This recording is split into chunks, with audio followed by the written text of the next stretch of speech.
maaf sekali bapak-bapak, saya percaya jauh lebih berpengalaman daripada kami. Cuma mungkin kebetulan aja kami spesialisasinya di lelang gitu. Kalau kami disuruh masarin jual beli biasa dengan harga pasaran seperti bapak ibu, bapak-bapak sekalian, kami juga mungkin nggak akan bisa pak, gitu kan.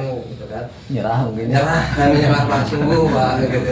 Nah, tapi mungkin sedikit karena kebetulan ada sedikit lah pengalaman-pengalaman terkait lelang. Yang pertama pak, ketika kita memasarkan lelang, pasti sebagian besar pertanyaannya itu adalah bagaimana dari segi keamanannya, karena yang sering kali yang terdengar di luar yang bermasalahnya pak. Kenapa terjadi yang bermasalah itu kalau pembelinya pelaku sendiri ataupun pembeli langsung, biasanya karena pertama mereka tidak berpengalaman di bidang lelang, sehingga mereka ordalnya kurang, kemudian terkait untuk yang mengurusin pengosongan yang mereka nggak punya pengalaman, tips and triknya bagaimana di lapangannya seperti apa, sehingga terjadinya masalah seperti itu. Itu kalau mereka yang belum pengalaman dan mereka menjalani sendiri.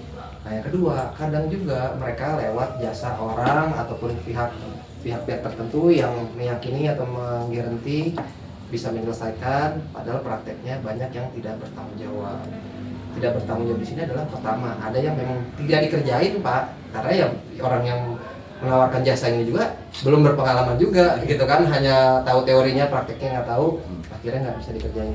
Ada juga yang memang sebenarnya dikerjain pak, tapi salahnya pihak dari penyedia jasanya ini tidak memberikan plus minus sesuai kondisi real di lapangan. Kadang yang disampaikan plus plusnya doang pak, minusnya nggak disampaikan. Itu yang kami tidak mau pak.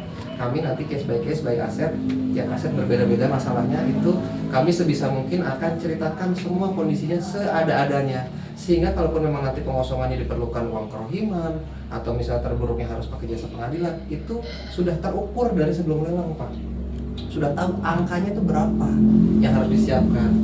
Nah jadi misalnya pekerjaan itu dikerjain sama penyedia jasa seperti kami, beres, tapi misalnya si pembelinya tadinya nggak ada spare, tiba-tiba harus kena spare pengadilan 400 juta, siapa yang nggak teriak pak?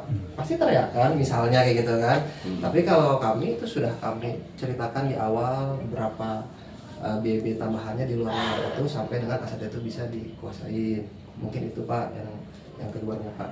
Nah yang ketiga itu untuk lebih meyakinkannya lagi kepada konsumen, disampaikan aja bahwa Pak, Bu, kami nggak megang duit Bapak Ibu sama sekali loh. Kalau misalnya mau setor lelangnya silahkan, kalau mau setor ke virtual account. Yang kedua, kalau untuk booking fee-nya nggak percaya sama kami yang pegang, silahkan aja bikin perjanjian notaril di notarisnya mereka, dan uang booking fee itu simpan aja di notarisnya. Nggak masalah berarti ya di notaris. Kami biasanya kalau untuk klien-klien baru yang masih, biasanya lelang itu kan yang berat untuk klien yang baru pertama kali pak. Yang baru masuk ke baru pertama kalinya, karena kami nggak ada pak. Kami setiap dapat konsumen yang ambil lelang, belum pernah nggak ngambil lagi pak. Pasti ngambil lagi, apakah buat dirinya sendiri kalau masih punya uang. Kalaupun dia misalnya udah nggak punya uang, dia nanti ada aja temannya dia, saudaranya dia, kliennya dia yang diarahin ke kita untuk ambil lagi. Karena ketika mereka sudah merasakan, wah benernya bisa dapat barang murah dari lelang, dan bener kok ternyata sampai aset ini bisa ditempatin, clear semua kok diurusin sama pihak kami gitu kan. Nah, jadi yang susah itu meyakinkan yang baru pertama kali. Nah untuk menyiasatinya, udah uang booking fee itu simpan aja di notaris dia. Nah dan di notaris dia nanti dibunyikan semua hak dan kewajibannya dari pihak agent, dari pihak manajer lelang gitu kan, bahwa di situ nanti kita akan bertanggung jawab sampai dengan pelaksanaan asetnya itu dimenangkan, kemudian bertanggung jawab seluruh dokumennya sampai diterima, kemudian bertanggung jawab sampai dengan aset itu bisa ditempatin.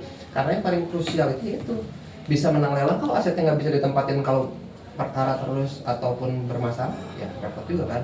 Nah itu dibunyikan di perjanjian notarilnya itu. Nanti draftnya mungkin kami bisa kasih dari draft yang selama ini kami sudah pernah bikin. Tapi kalau memang nanti dari notarisnya dia ada tambahan-tambahannya lagi, silahkan. Eta salim heula. Sungkem heula.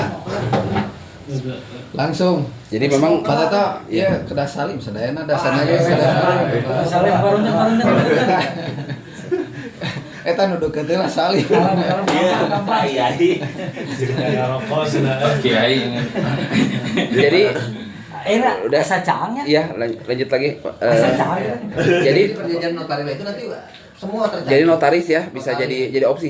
Notaris dan biar bayar lebih percaya, pakai notarisnya Bapak aja. Iya. Jangan notarisnya agent, jangan notarisnya kami. Notarisnya Bapak aja.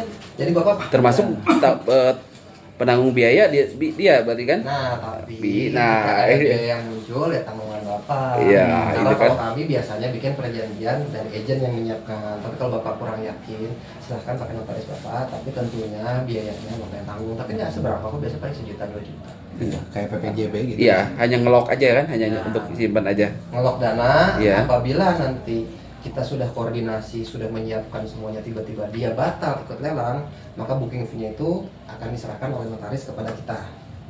Jadi supaya kita, biarpun dia mundur nggak jadi ikut lelang, tapi fee-nya kita udah dapat nih Pak, gitu dari sebesar booking fee yang gitu. Nah, kalau terburuknya misalnya lelangnya kalah ataupun dibatalkan, maka uang setoran jaminan lelang yang dilelang negara by sistem masuk ke rekening tabungan dia.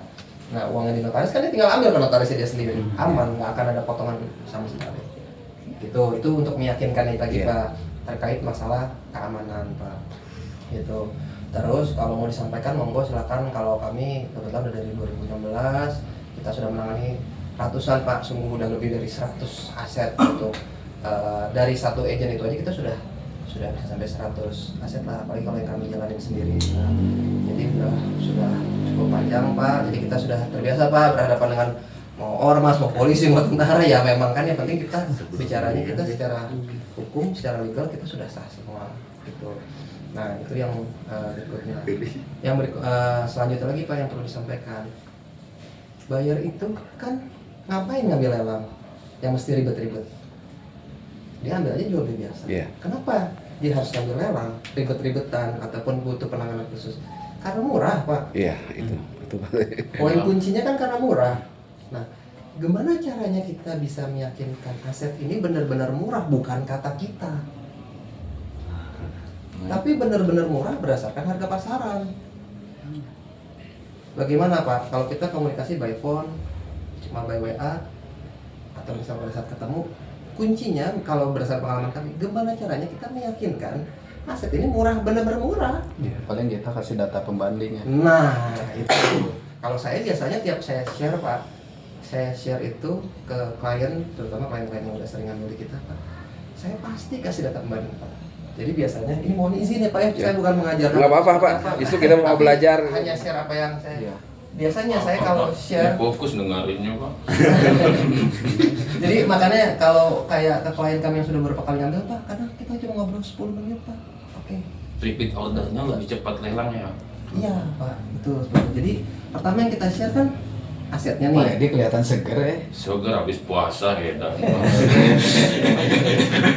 Udah jangan dipancing. Jangan dong kayak Jangan dipancing Ya saya. ini kan ada Jangan foto, dulu nanti. ada fotonya, alamatnya, speknya ya gitu Iya. Pak ya.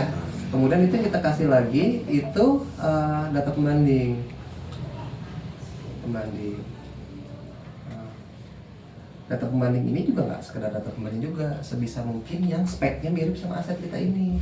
Kalau ini kita jual rumah yang 100 meter, kita kasih data pembandingnya 500 meter semua, ya nggak, jadinya nggak bisa, nggak apple to apple gitu Pak. Jadi sebisa mungkin kita cari data pembanding yang speknya dekat dari sini, atau yang kedua yang lokasinya juga dekat dari sini, kalau bisa tetangganya, atau yang di komplek yang sama. Yang biasa dia udah tahu ini ya areal lokasinya. Nah, yang berikutnya lagi Pak, sehingga analisa kita pasaran aset ini